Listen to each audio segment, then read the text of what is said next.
Assalamualaikum warahmatullahi wabarakatuh. Selamat datang anak-anakku di jenjang lebih tinggi, yaitu SMP.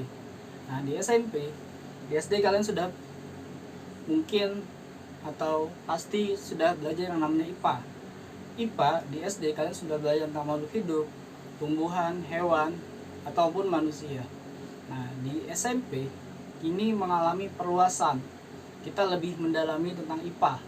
Nanti dalam SMP, IPA itu nanti kita akan pelajari 3 unsur. Yang pertama ada fisika. Fisika itu nanti kita akan pelajari yang namanya benda mati, tentang alam semesta dan sekitarnya. Yang kedua tentang biologi. Biologi itu kita akan pelajari tentang makhluk hidup. Apa aja tentang makhluk hidup, nanti ada berupa hewan, tumbuhan, manusia, ataupun makhluk-makhluk yang kecil yang lainnya. Yang ketiga ada kimia. Kimia kita akan pelajari unsur ataupun zat yang pengaruhi makhluk hidup ataupun benda mati. Nah, untuk memulai pelajaran pertama, kita akan masuk materi yaitu pengukuran atau besaran dan satuan.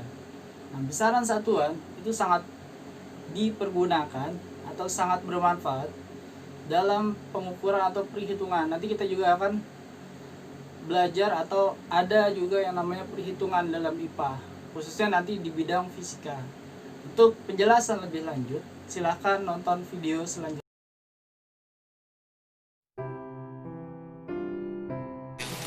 Bab pertama, kita akan membahas tentang objek IPA dan pengamatannya. Nah, apa sih itu IPA? Mungkin kalian sudah pernah belajar di SD. Nah, IPA singkatan dari ilmu pengetahuan alam. Nah, IPA sendiri itu adalah merupakan ilmu yang diperoleh melalui pengamatan dan penelitian terhadap gejala-gejala alam. Nah, IPA itu nanti terdiri dari 3 unsur atau 3 macam yang akan kita pelajari di SMP. Yang pertama adalah ilmu fisika. Ilmu fisika itu akan mempelajari benda-benda mati, sifat benda mati. Yang kedua ada yang namanya ilmu biologi. Ilmu biologi nanti kita akan pelajari tentang benda hidup atau makhluk hidup. Nah, yang ketiga ada kimia. Kimia itu akan mempelajari unsur atau senyawa yang mempengaruhi dari fisika dan biologi atau benda mati dan benda hidup.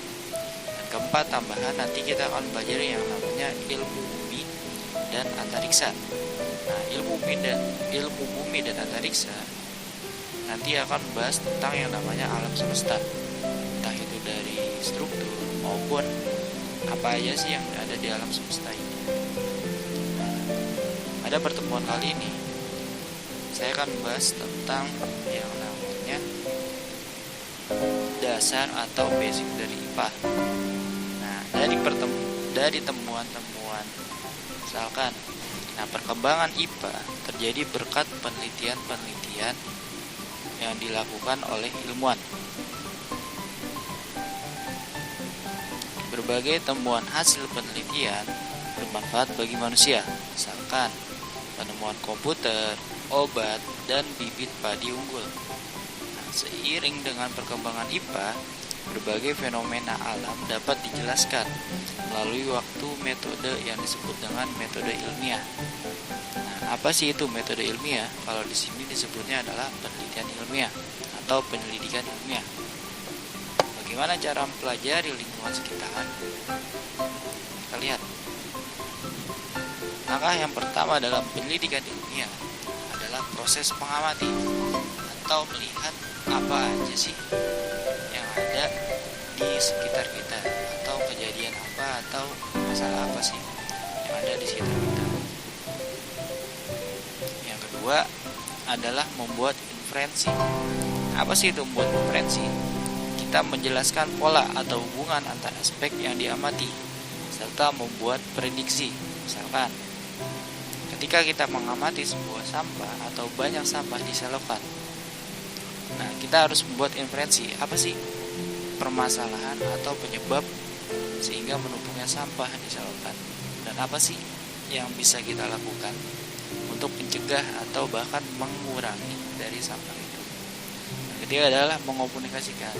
Mengkomunikasikan adalah memberitahu kepada banyak orang terhadap hasil atau penyelidikan yang kita sudah lakukan.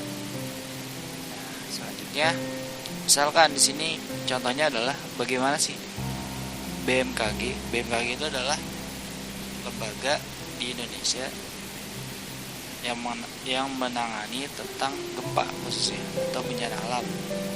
Nah, bagaimana sih BMKG itu bisa mengetahui kekuatan dari gempa? Nah, kita mungkin pada saat gempa sudah tahu ada yang namanya skala Richter. Skala Richter adalah skala atau satuan untuk mengukur gempa. Nah, gimana sih dari BMKG itu? Nah, pastinya mereka menggunakan proses penyelidikan ilmiah dengan cara adalah pengamatan dan prediksi, atau yang ketiga adalah mengkomunikasikan. Pengamatannya apa? Pengamatannya adalah proses gempa itu terjadi, berapa kira-kira besarnya. Nah, yang kedua adalah prediksi tadi itu berapa besarnya gempa itu. Yang ketiga adalah mengkomunikasikan. Mengkomunikasikan adalah memberitahukan ke banyak orang apa yang sudah ditemukan. Di sini ada sikap yang dimiliki oleh seorang peneliti. Apa aja sih sikap-sikap yang harus dimiliki oleh seorang peneliti, khususnya saintis? Yang pertama adalah teliti.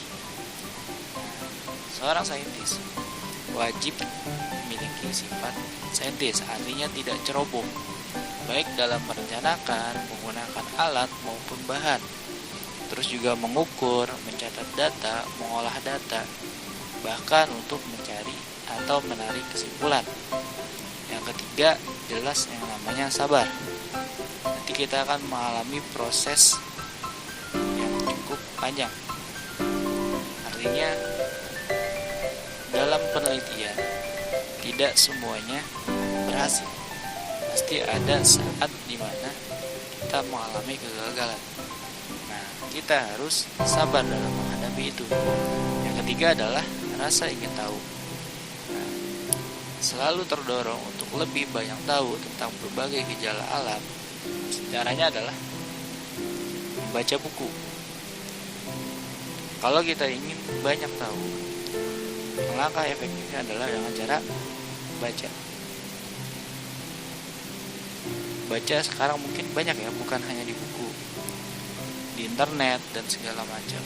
Selain baca, ada juga kita juga bisa mencari dengan cara percobaan atau mengadakan sebuah pengamatan untuk mencari apa yang kita ingin tahu. Keempat adalah objektif. Apa sih itu objektif? Pendapat dan kesimpulan yang diambil harus berdasarkan fakta yang ada, bukan ngawur atau hoax bahasa zaman sekarang, bukan berdasarkan pendapat pribadi atau orang lain. Yang ketiga adalah tenang. Tenang atau tekun itu kita harus tidak mudah putus asa. Kita harus santai. Dan agar apa? Agar kita bisa teliti, bisa sabar, dan bisa objektif pastinya. Maka kita harus punya sifat tenang di sana. Selanjutnya ada objek IPA. Apa sih objek IPA itu? Nah, lihat, objek IPA adalah seluruh benda di alam dengan segala interaksinya untuk dipelajari pola-pola keteraturannya. Nanti kita akan pelajari tentang objek IPA. Selanjutnya dengan cara mengukur. Dalam IPA pasti ada yang namanya pengukuran. Apa sih itu mengukur? Kita lihat mengukur itu apa? Nah, mengukur adalah membandingkan suatu besaran yang diukur dengan besaran sejenis yang dipakai sebagai satuan. Kita membandingkan suatu besaran yang diukur dengan besaran sejenis. Contoh yang sederhana, misalkan mengukur sebuah meja dengan jari atau dengan jengkal. Nah, mungkin jengkal si A nanti akan beda dengan jengkal B atau tidak sama. Kenapa? Karena mungkin ukuran tangan A jauh lebih besar daripada ukuran tangan B. Makanya nanti jengkal itu dia bukan termasuk besaran pokok. Nih, panjang meja itu berapa jengkal? Tadi sudah saya jelaskan. Jengkal A mungkin akan berbeda dengan panjang jengkal B. Kalian juga bisa ukur panjang meja. Walaupun mejanya sama, tapi bisa juga hasilnya itu berbeda berapa jengkalnya sesuai orangnya. Apa sih itu sebenarnya besaran? Besaran adalah segala sesuatu yang dapat diukur. Jadi dari kegiatan yang tadi, sementara nanti kegiatan kalian adalah mencari benda yang bisa diukur dan apa saja sih benda yang tidak bisa diukur. Besaran itu adalah benda yang bisa diukur. Kita lihat ciri-ciri besaran fisika. Yang pertama jelas bisa diukur atau dapat diukur. Yang kedua memiliki satuan. Nanti kita akan bahas tentang satuan. Yang ketiga harus dinyatakan dengan angka. Jadi harus dalam bentuk angka. Apa sih besaran-besaran dalam IPA? Di besaran dalam IPA ada 4. Yang pokoknya atau yang wajib kalian ketahui ada 2. Yang pertama adalah besaran pokok. Yang kedua adalah besaran turunan. Ini yang wajib kalian tahu. Besaran skalar dan vektor ini salah satu ini berdasarkan arah.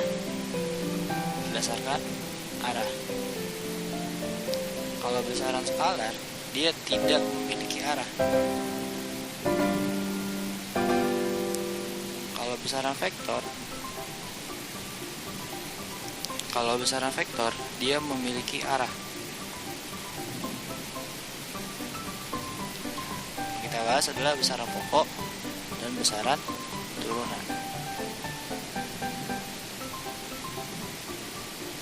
Apa sih itu besaran pokok?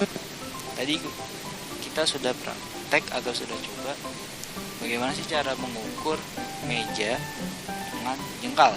Pastinya setiap orang beda. Nah, besaran pokok itu harus sama secara internasional.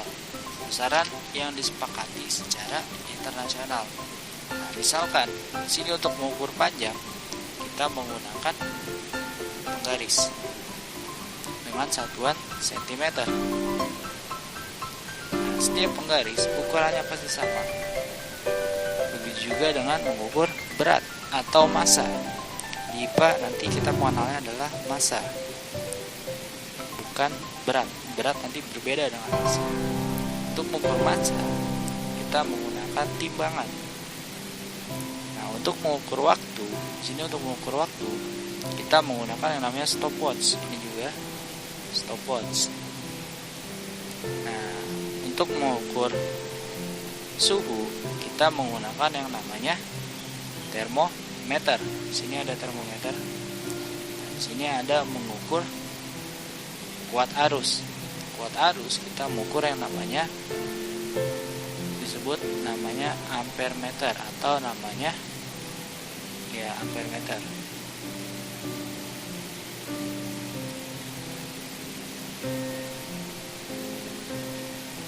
Selanjutnya ada cahaya. Nanti ada yang namanya intensitas cahaya atau besarnya kekuatan cahaya. Kita lihat, nah besaran pokok ada 7 yang kalian harus hafal atau kalian harus ingat. Yang pertama ada panjang. Panjang satuannya meter diukur dengan penggaris atau mistar. Yang kedua ada massa atau bahasa kitanya adalah berat. Satuannya adalah kilogram. Diukurnya dengan teraca atau timbangan. Yang ketiga ada waktu. Diukur satuannya ada second atau detik, singkatan nanti S. Diukur dengan stopwatch atau bisa juga jam. Yang keempat ada suhu, satuannya Kelvin. Nanti kita bahas kenapa dia tidak Celcius. Alat ukurnya adalah termometer. Yang kelima adalah kuat arus. Kuat arus listrik. Kuat arus listrik diukurnya satuannya adalah ampere. Nah, diukurnya dengan ampere meter. Yang keenam ada jumlah zat. Satuannya adalah mol. Tidak ada alat ukur dalam jumlah zat. Yang ketujuh ada intensitas cahaya. Satuannya kandela, singkatnya CD. Nah, alat ukurnya adalah light meter untuk mengukur tingkat kapasitas atau intensitas cahaya. Misalkan sederhana seperti ini. Ada seorang anak yang ingin membeli beras. Misalkan anak ini bertanya, "Bu, saya mau beli beras." Lalu ibunya jawab, "Beratnya berapa kilo, Neng?" Atau ibu itu bertanya, "Beratnya berapa kilo?" 2 kilo saja. Nah, ini sudah kesepakatan. Artinya anak ini dan ibu ini sudah tahu besarnya 2 kilo seperti apa. Kalau tidak ada namanya besaran pokok, kita akan bingung. Seperti tadi, cara mengukur meja, misalkan 5 jengkal. 5 jengkal siapa? 5 jengkal anak atau orang tua, kita nggak tahu. Tapi kalau standarnya adalah kilogram atau berat atau massa di sini 2 kilogram, kita udah tahu dan sama semuanya. Bahkan di semua dunia itu sama, 1 kilogram 2 kilogram itu sama, nggak ada perbedaan. Misalkan Arik diminta ibunya untuk membeli gula di warung. Penjaga warung menimbang gula menggunakan anak timbangan 1 kg dan 250 gram. Alat ukuran yang digunakan apa? Jelas yang alat ukurannya adalah timbangan atau neraca. Apakah yang dilakukan penjaga warung dalam pengukuran tersebut? Kalau misalkan ada timbangan beratnya 1 kilo dan 250 gram.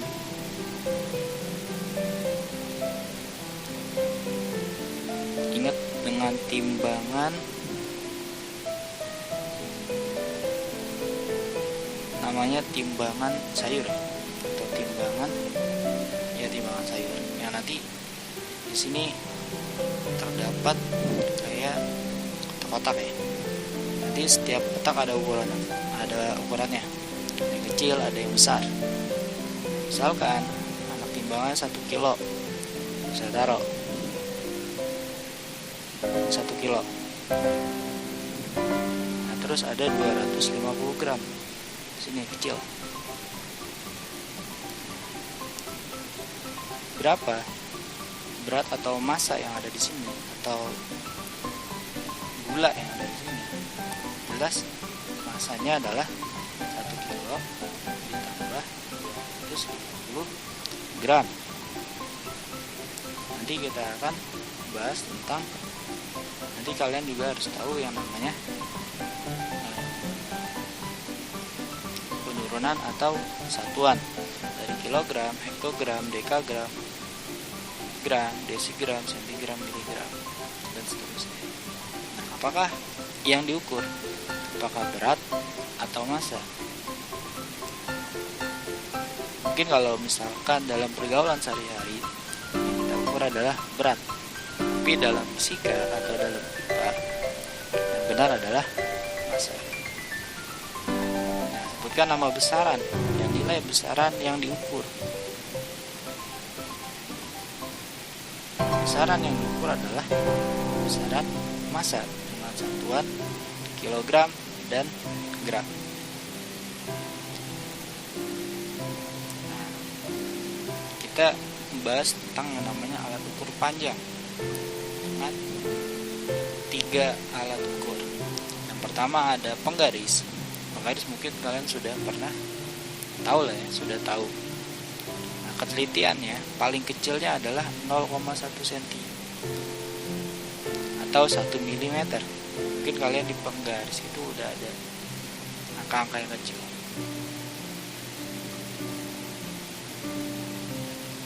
Misalkan di sini 1 cm, di sini nanti ada garis-garis kecil. Nah, ketelitian di sini adalah 1 mm. Jadi satu garis yang kecil ini adalah 1 mm. Yang kedua adalah jangka sorong. dia lebih teliti lagi. Telitiannya sekitar 0,01 cm atau 0,1 mm. Yang ketiga ada mikrometerskop dengan ketelitian 0,01 cm atau 0,01 mm. Nah, gimana sih jangka sorong dan mikrometerskop? Kita lihat selanjutnya. Nah, di sini ada jangka sorong. Jangka sorong bentuknya seperti ini. Yang kedua ada yang namanya mikrometerskop. Bentuknya seperti ini. Misalkan kita belajar tentang jangka sorong. Nah, ini jangka sorong. Langkah jangka sorong. Nanti jangka sorong bisa untuk mengukur 3 benda atau 3 kondisi. Pertama ada diameter luar. Yang kedua ada diameter dalam. Yang ketiga adalah kedalaman. Yang pertama adalah diameter luar benda. Gimana sih cara mengukurnya? Kita lihat. Yang pertama adalah putar pengunci ke kiri, lalu buka rahang, terus masukkan benda, lalu kita geser lagi sampai dia mentok, lalu kita lihat, kita kunci lagi. Yang kedua adalah mengukur diameter dalam benda. Gimana sih? Yang pertama putar pengunci ke kiri, kita lihat, lalu buka rahang ke atas, lalu geser sampai nanti rapat. Oke, lalu putar pengunci ke arah kanan untuk kunci. Nah, yang ketiga itu cara mengukur kedalaman benda. Kita lihat. Yang pertama adalah putar pengunci ke kiri, lalu buka rahang sorong hingga ujung lancip menyentuh dasar tabung atau dasar sampai bawah, lalu putar pengunci ke kanan untuk dalam jangka sorong. Nanti kita akan menemui ada 2 skala. Yang pertama ada skala utama dengan satuan cm. Yang kedua adalah skala nonius. Skala utama yang ini. Yang kedua adalah skala nonius yang ini. Skala nonius satuannya adalah milimeter. Nah, bagaimana cara membacanya? Kita lihat skala utamanya. Di sini ada skala utama dari yang bawah 3, 4, 5, 6, 7, 8, 9 dan seterusnya. Nah, kita lihat cara membaca adalah angka 0 di skala nonius itu berada di mana skala utama. Di sini terlihat di 4,7. Di 4,5, 4,6, 4,7.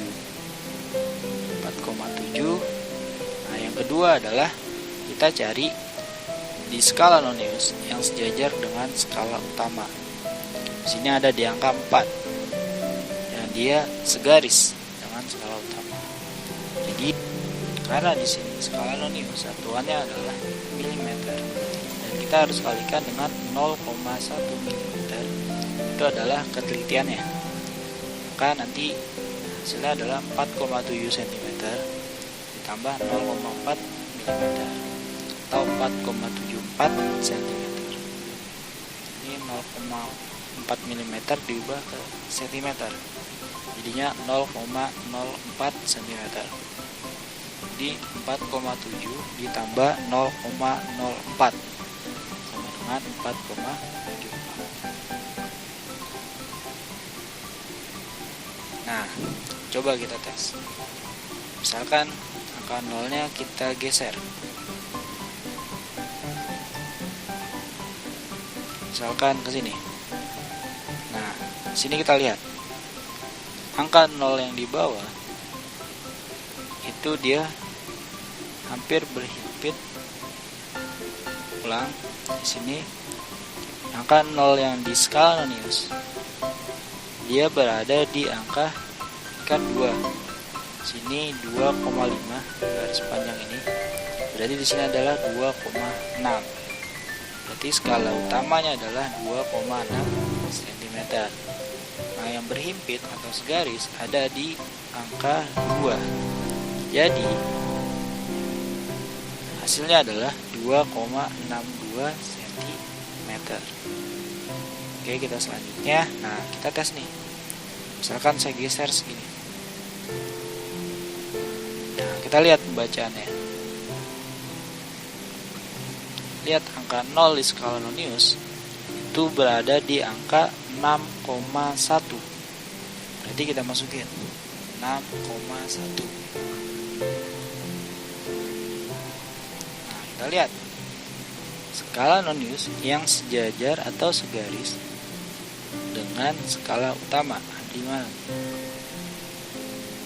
Kira-kira ada di 7. Berarti 6,17. Nah, tepat.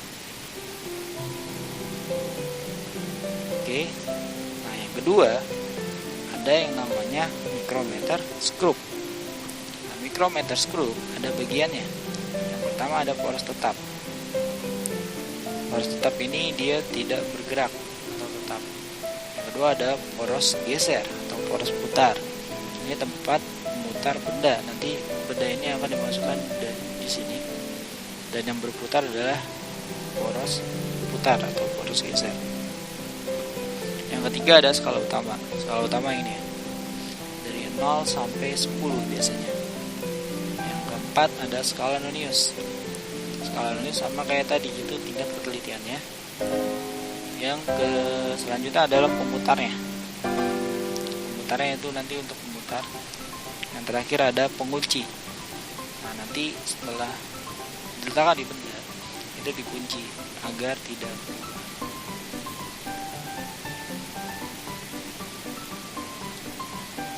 Nah, mikrometer skrup itu biasa digunakan untuk mengukur ketebalan suatu benda. Misalkan tebalnya kertas seperti apa. Kedua, biasanya mengukur diameter kawan atau tebalnya dari kawan. Nah, gimana sih cara mengukurnya?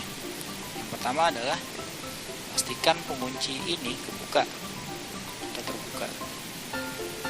Lalu bukalah rahang dengan cara diputar. Nah, dengan cara diputar ke kiri sehingga nanti bendanya itu bisa dimasukkan. Kalau sudah lebar, nanti kita letakkan benda di antara sini. Lalu kita kunci lagi atau kita putar lagi sampai dia mentok. Lalu diputarlah pengunci agar dia terkunci. Oke. Ulang. Pertama penguncinya harus kita buka. Yang kedua buka rahang dengan cara diputar. Lalu kita letakkan benda. Lalu kita putar kembali agar dia pas posisinya dengan benda. Lalu kita kunci kembali. Oke, selanjutnya gimana sih cara atau bagaimana cara mengukur atau melihat hasil dari skala mikrometer? Skala utama dalam mikrometer itu ada skala utama. Ada yang di sini 0, 1 sampai 10. Di antara 0 dan 1 ada 0,5, 1 dan 2 ada 1,5 dan seterusnya. Selanjutnya ada skala putar. Di sini skalanya dari 0 sampai 50. Nah, setiap skala putar berputar mundur 1 putaran. Maka skala utama bertambah 0,5 mm. Sehingga satu skala putar, satu nilai skala putar setara dengan 0,01.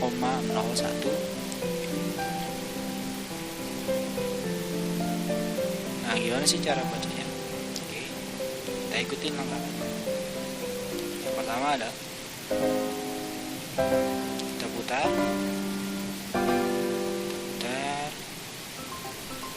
lalu misalkan kita masukkan mode.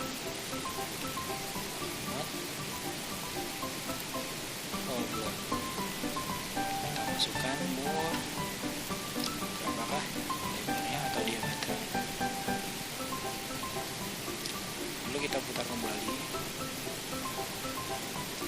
Nah, situ bisa terlihat skala di sini 4,5. Sedangkan skala putarnya nanti menunjukkan angka 39. Karena ketelitiannya 0,01, maka kita kalikan dengan 0,01. Lalu kita tambahkan 4,5 ditambah 0,39, artinya adalah, atau diameternya adalah 4,89. Coba kita coba sekarang.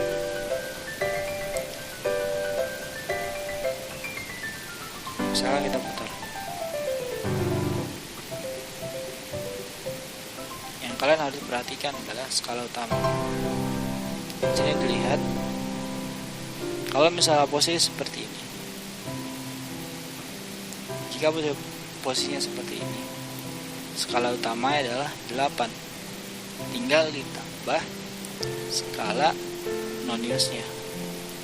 Nah, skala noniusnya ini sejajar dengan angka 32,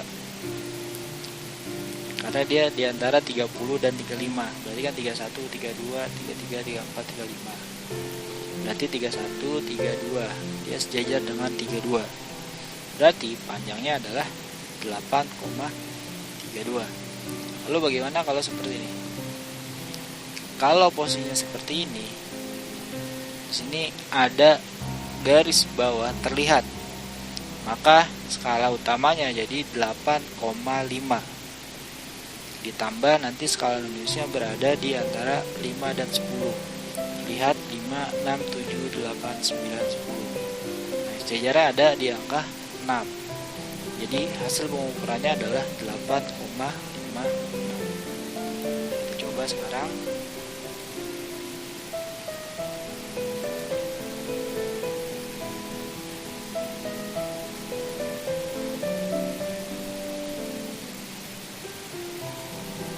Misalkan seperti ini. Nah, di sini 7,5-nya terlihat. Nah, kebetulan skala noniusnya ada di angka 0. Jadi gampang ya. Jadi jawabannya adalah 7,50.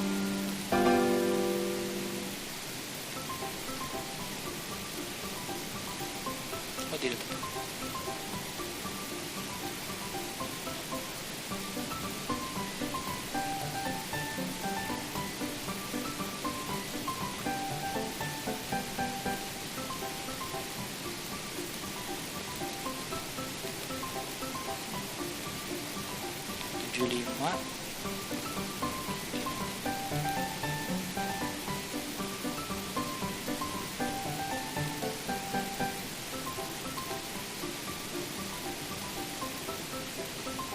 Di sini ada sedikit error.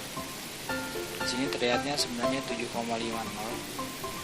tapi mungkin sini tingkat ketelitiannya dia sampai 1. Mungkin di sini ada sedikit error. Jadi sebenarnya yang terlihat adalah di sini sejajar dengan angka 0. Kalau dia sejajar dengan angka 1, misalkan seperti ini.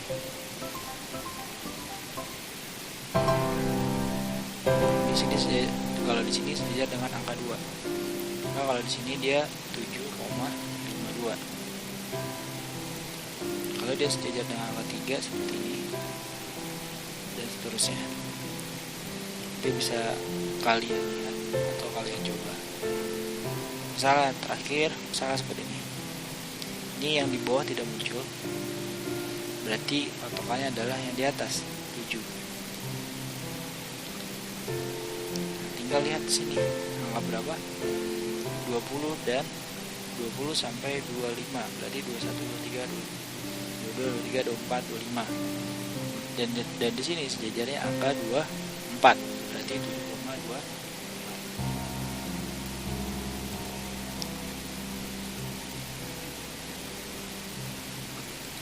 Oke, 4 berarti 7,23. Di sini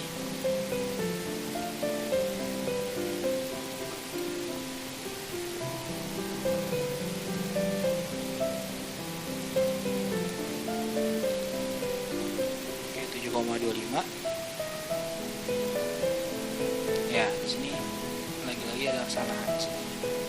Sedangkan sini sejajarnya di angka 24, bukan bukan 25 ya. Jadi ada kesalahan di sini. Oke, untuk pertemuan hari ini, untuk kali ini sampai sini. Nanti agar lebih jelasnya, nanti Bapak akan kasih tugas atau latihan